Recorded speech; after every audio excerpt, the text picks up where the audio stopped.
J'ai 76 ans. Si vous comptez sur votre famille en vieillissant, attention, ces 5 vérités peuvent vous sauver. Il existe 2 catégories de personnes qui franchissent le cap des 70 ans. Celles qui restent maîtresses de leur existence et celles qui attendent passivement qu'on s'occupe d'elles.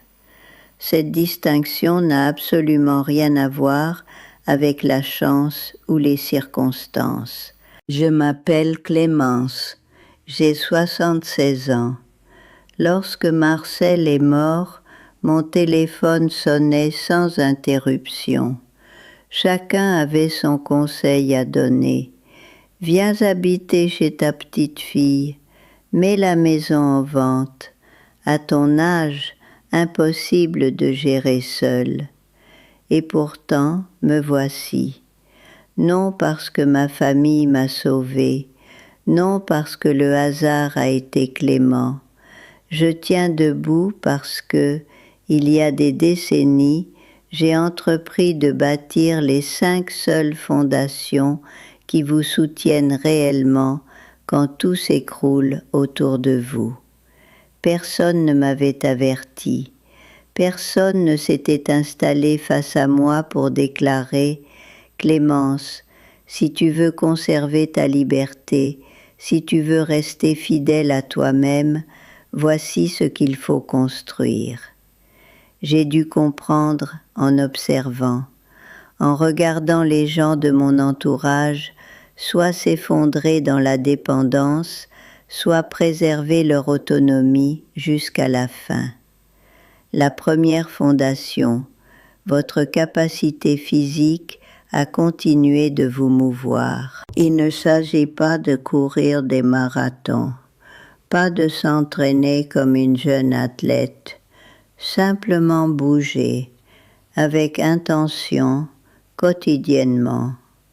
J'ai saisi cette vérité brutalement à 69 ans. Un mercredi matin, impossible de me lever sans m'accrocher au cadre de la porte. Mes hanches semblaient couler dans le ciment. Mes chevilles avaient doublé de volume. Je suis restée assise sur le rebord du matelas, à respirer à travers la souffrance, et j'ai pensé, voilà comment tout commence. Puis j'ai repensé à une femme nommée Iphigénie qui habitait dans ma rue. Elle avait 65 ans quand ses genoux ont capitulé. Au début, elle n'y accordait guère d'importance. Elle s'asseyait simplement davantage. Mais s'asseoir est devenu l'essence même de son existence. 20 mois plus tard, elle occupait une chambre d'appoint chez son neveu. Elle n'avait pas perdu sa lucidité. Elle n'avait pas perdu son intelligence. Elle avait perdu sa mobilité et avec elle toute capacité de choisir. Quand on ne peut plus transporter son propre corps d'une pièce à l'autre, on ne peut plus porter ses propres décisions. Ce matin-là, au bord de mon lit, j'ai fait un serment. Je bougerai chaque jour, coûte que coûte. J'ai débuté modestement, 25 minutes de marche tranquille dans le quartier, des rotations délicates aux chevilles et aux poignets, des levées de genoux en douceur, assise sur ma chaise. Aucune performance pour impressionner quiconque, uniquement de la régularité. Car j'avais compris l'enjeu véritable. Aujourd'hui, à 76 ans, je m'habille seule. Je marche jusqu'à la boulangerie. Je porte mes propres emplettes. Cela signifie que je n'attends jamais l'agenda d'autrui. Je ne demande jamais l'autorisation d'aller quelque part. Ma voisine Euphrasie a cessé de bouger à 72 ans, persuadée que le repos la protégerait. Mais le repos a précipité le déclin. Désormais, Elle requiert un déambulateur pour atteindre son vestibule, et elle ne peut franchir sa porte sans qu'une personne se tienne à son bras. Sa prison n'a aucun barreau. Elle est entièrement construite de l'immobilité qu'elle a choisie. Ne permettez pas que cela vous arrive. Votre corps constitue le socle de toutes les libertés que vous possédez. Défendez-le comme une citadelle. La deuxième fondation, apprendre à nécessiter moins. Pas comme une privation, pas comme une forme d'indigence, comme une tactique stratégique. Durant l'essentiel de mon existence, j'ai cru que la sécurité résidait dans l'accumulation. Davantage d'argent épargné, davantage de possessions, davantage de confort matériel. Je pensais qu'avoir plus me protégerait de la vulnérabilité du grand âge. Je me fourvoyais complètement. La véritable sécurité ne dépend pas de ce qu'on possède, elle dépend du peu qu'on exige. J'ai saisi cela à 66 ans, environ 15 mois après le décès de Marcel. J'étais installée à la table de cuisine tard dans la soirée, examinant les factures d'une maison comportant 5 chambres et 2 niveaux et un jardin exigeant une attention perpétuelle, et je me suis posé une question difficile. Pour qui tout cela existe-t-il? Je pensais à un homme nommé Ambroise, dans le quartier adjacent, qui avait travaillé 38 ans sans jamais toucher à ses économies de retraite, qui avait édifié une vie paraissant somptueuse de l'extérieur et qui le détruisait silencieusement de l'intérieur. Vers ses 67 ans, les dépenses avaient dépassé ses revenus. Sa pension ne suffisait plus. Il a commencé à emprunter à son gendre, discrètement d'abord, puis avec une fréquence alarmante. Je l'ai regardé se rabougrir chaque fois qu'il devait passer cet appel. J'ai vendu la maison, j'ai acheté un logement plus modeste, sans étage, payé comptant, entretien minimal, facile à chauffer. J'ai renoncé au second véhicule. J'ai cessé de dîner au restaurant 5 fois par semaine. J'ai arrêté d'acquérir des objets simplement par habitude. Et quelque chose d'inattendu s'est produit. Je me suis sentie plus prospère, non parce que mon compte en banque avait gonflé, mais parce que mes obligations avaient fondu. Quand on nécessite peu, personne ne détient de pouvoir sur vous. On ne doit de reconnaissance à personne pour un sauvetage financier. On n'a pas à édulcorer ses convictions pour préserver la paix avec celui qui finance vos factures. J'ai une amie chère prénommée Scolastique qui a 78 ans et qui habite toujours une demeure de 7 pièces qu'elle ne peut se permettre d'entretenir. Elle refuse de déménager par crainte du jugement des voisins. Alors elle se débrouille à peine. Elle quémande de l'argent à ses enfants et fait semblant que cela ne lui coûte rien. Sur le papier, elle possède davantage que moi. Dans les faits, elle est infiniment moins libre. La troisième fondation. Votre santé construite par vos habitudes. Non la santé dont vous avez hérité, mais celle que vous édifiez par vos choix quotidiens. Je veux être franche à ce sujet, car j'ai vu trop de personnes de mon âge subir des conséquences entièrement évitables. Votre corps ne négocie plus après un certain seuil. Soit vous l'entretenez, soit il entame le long processus de récupération de ses créances. Mon frère aîné Théophile a ignoré chaque signal que son organisme lui envoyait pendant 25 ans. Il mangeait ce qui demandait le moins d'efforts. Il a fumé jusqu'à 63 ans. Il ne consultait le médecin que lorsqu'une situation avait gravement dégénéré. À 70 ans, la facture est arrivée. Diabète avancé, pathologie cardiovasculaire et une tension nécessitant 4 médicaments différents pour éviter le danger immédiat. Il n'est pas décédé, mais à bien des égards cruciaux, il a cessé de vivre. Il est devenu l'administrateur à temps complet de sa propre dégradation médicale, coordonnant les prescriptions, consultant des spécialistes 3 fois par semaine, structurant chaque repas autour d'une liste d'aliments proscrits. Voilà le reste de son existence, gérer les conséquences de quelques décennies de négligence. J'ai emprunté une route différente. À 64 ans, j'ai transformé les conditions dans lesquelles j'évoluais. J'ai commencé à marcher avant le déjeuner chaque matin. J'ai commencé à cuisiner de véritables aliments à partir d'ingrédients authentiques. Je buvais de l'eau. Je dormais convenablement.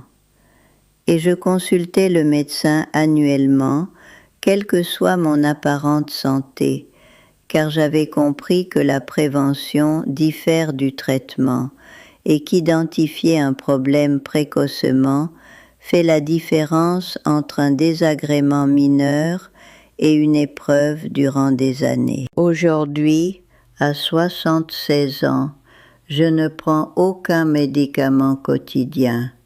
Mes marqueurs cardiovasculaires sont excellents. Mon médecin affirme que mon organisme fonctionne comme celui d'une personne de 12 ans plus jeune. Je ne suis pas exceptionnel. Je n'ai pas de gène miraculeux. J'ai simplement pris de petites décisions constantes sur une très longue durée, et ces décisions se sont accumulées. La liberté que je possède maintenant, la liberté de gérer ma propre santé, de ne pas avoir besoin qu'on me rappelle mes pilules ou qu'on me conduise à des rendez-vous médicaux hebdomadaires, constitue le rendement direct de cet investissement. Gagnez votre santé quotidiennement ou passez vos dernières années à payer les intérêts de la négligence. La 4e fondation, survivre à la perte sans en être anéanti. C'est celle dont personne ne souhaite parler. Mais après 60 ans, la perte n'est plus une visiteuse occasionnelle. Elle s'installe définitivement. Les personnes autour desquelles vous avez bâti votre vie vont commencer à disparaître, par la mort, par l'éloignement, par l'érosion ordinaire du temps. La question qui définira vos dernières décennies n'est pas de savoir si vous affronterez des pertes dévastatrices. Vous les affronterez.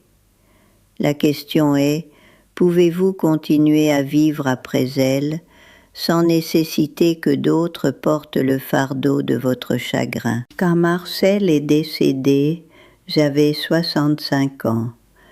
Nous avions été ensemble pendant 43 ans. Dans les semaines suivantes, j'avais l'impression qu'on m'avait arraché un organe vital. Une partie essentielle de moi-même avait simplement été retirée. Je percevais clairement les 2 chemins devant moi. Je pouvais me dissoudre. Je pouvais laisser le deuil devenir toute mon identité, demeurer près du téléphone en attendant que mes enfants appellent, construire mes journées entièrement autour de la question de qui viendrait combler le silence. Ou je pouvais faire mon deuil, authentiquement, profondément, et continuer à avancer malgré tout. J'ai choisi d'avancer. Je pleurais quand nécessaire. Il me manquait à voix haute, à moi-même et aux gens qui l'aimaient également. Mais je n'ai pas transformé mon vide en obligation pour autrui. J'ai maintenu mes habitudes. J'ai continué à me montrer présente. Et progressivement, avec soin, j'ai construit quelque chose de nouveau autour de l'espace qu'il avait laissé. Pas meilleur, pas identique, simplement différent. Une amie, Perpétue, a perdu son époux approximativement à la même période. Elle a cessé de participer aux activités qu'elle affectionnait. Elle a cessé de contacter ses amis. Elle s'est installée dans une sorte d'attente suspendue, comme si elle retenait son souffle jusqu'à ce que quelqu'un vienne restaurer ce qui lui avait été enlevé. Ses enfants ont tenté. Ils venaient continuellement, ils téléphonaient quotidiennement, mais ils ne pouvaient y remédier, car le deuil ne se résout pas par la présence des autres. Il se métabolise par votre propre volonté de continuer à le traverser. Perpétue a maintenant 79 ans et demeure suspendue, toujours en attente, silencieusement furieuse que personne n'ait réussi à la rendre entière à nouveau. J'ai aimé Marcel complètement, mais je ne croyais pas que ma survie relevait de la responsabilité de ses enfants. La résilience ne consiste pas à être imperméable à la souffrance. Elle consiste à être capable de se relever après que la souffrance vous a terrassé et à recommencer la fois suivante et celle d'après. La 5e fondation, la connaissance claire de qui vous êtes et un refus absolu de la céder. C'est peut-être le danger le plus insidieux du vieillissement, car il ne s'annonce jamais. Il arrive silencieusement, habillé en sollicitude. Passé un certain âge, les personnes qui vous aiment profondément vont commencer à prendre des décisions à votre place, doucement d'abord, puis avec une assurance croissante. Vos enfants adultes décideront ce qui est sûr. Vos médecins parleront de vous comme si vous étiez qu'un organisme dans un fauteuil plutôt qu'une personne avec une perspective. La société abaissera ses attentes envers vous sans vous en informer, et si vous n'êtes pas profondément certaine de qui vous êtes et de ce que vous exigez et de ce que vous n'accepterez absolument pas, vous glisserez simplement avec le courant. J'ai vu cela arriver à une femme nommée Zéphirine. 66 ans, vive comme une lame, entièrement capable. Sa famille a commencé par insister qu'elle renonce à sa voiture. Puis ils l'ont convaincue de déménager dans une ville plus proche d'eux. Puis ils l'ont détournée des activités qu'ils jugeaient trop physiquement ambitieuses. À 76 ans, Zéphirine menait une vie conçue entièrement autour de l'anxiété de sa famille plutôt que de ses propres désirs. Elle avait été guidée vers une existence diminuée, une restriction réfléchie à la fois, et le ressentiment qu'elle en éprouvait la consumait lentement. Quand ma fille a suggéré que je pourrais envisager une résidence avec service, juste par précaution, juste pour être raisonnable, j'ai décliné, sans hostilité, sans drame. J'ai dit, j'entends ta préoccupation et je comprends qu'elle vient de l'amour. Mais tant que je suis capable de gérer ma propre vie, j'ai l'intention de continuer. Si cela change, nous aurons cette conversation. Mais nous n'en sommes pas là. Elle a insisté. Elle a fait appel à l'inquiétude et à la culpabilité. Elle m'a abordé sous plusieurs angles pendant plusieurs semaines. Mais je savais exactement qui j'étais et ce que je n'étais pas prête à abandonner. J'ai maintenant 76 ans. Je vis dans ma propre maison, je prends mes propres décisions, je mange ce que je choisis et je dors quand je le souhaite et je passe mes journées selon ma propre conception de ce qui importe. Non par obstination, par connaissance de moi-même. Si vous ne vous connaissez pas clairement, vos valeurs, vos limites, les choses pour lesquelles vous préféreriez vous battre plutôt que d'y renoncer, les autres combleront cet espace avec leurs propres préférences et vous passerez vos années restantes à vivre la version que quelqu'un d'autre a imaginée pour votre vie. Les voilà donc, les 5 fondations, votre mobilité physique, votre capacité à nécessiter moins, votre santé entretenue quotidiennement, votre résilience face à la perte et votre connaissance de vous-même maintenue fermement. Personne ne peut les construire à votre place, personne ne peut les préserver pour vous. Votre famille peut vous aimer infiniment, et cet amour ne suffira pas sans ces 5 fondations. Et si vous avez 60, 70 ou même 75 ans, il n'est pas trop tard pour commencer. Mais vous ne pouvez tarder. Commencez à bouger aujourd'hui, commencez à simplifier, commencez à prendre votre santé au sérieux, commencez à traverser votre propre douleur. Commencez à savoir pourquoi vous vous battez. Dans 20 ans, vous ne regretterez jamais la discipline. Vous ne regretterez que l'attente.